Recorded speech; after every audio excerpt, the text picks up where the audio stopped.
पहिली गोष्ट म्हणजे थँक्यू सर्वांना. तुम्ही मागच्या 24 तासामध्ये या आपल्या स्टोरीला 1.5 लाख लोकांनी बघितलं आहे आणि आय होप सो की सर्वांना शेअर करा तुम्ही ही स्टोरी, जेणेकरून सर्वांना याचा म्हणजे फायदा होईल जे या सिच्युएशनमधून आता जात आहेत.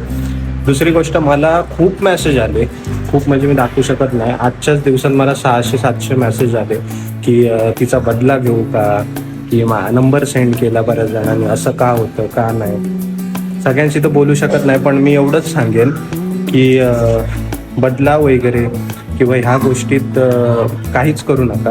तिच्या किंवा त्याच्या केसाला धक्का पण लागू देऊ नका, कारण की तुम्ही प्रेम केलेलं त्याच्यावर. त्याचं जे काय बघायचं आहे ना, तो देव बसल्यावरती. आई शपथ सांगतो, ट्रस्ट ठेवा माझ्यावर.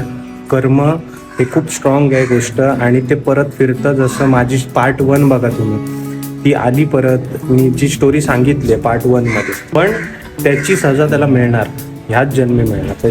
फक्त तुम्ही चुकीचं पाऊल उचलू नका. सगळ्यात महत्त्वाचं मी सांगतो, हा फक्त थोड्या वेळाचा त्रास आहे.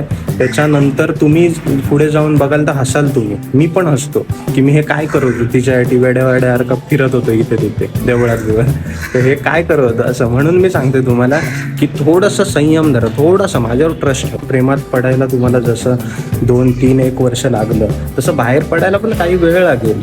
सो तो वेळ द्या. मागू नका भीक की मला प्लीज समज, मला असं कर. काहीच करू नका.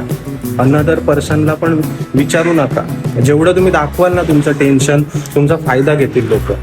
मन शांत ठेवा, मनावर कंट्रोल ठेवा. हे युद्ध तुमच्या मनाशी आहे, ठीक आहे. इथे कोणातलं शस्त्र घेऊन कोणाशी लढायचं नाही.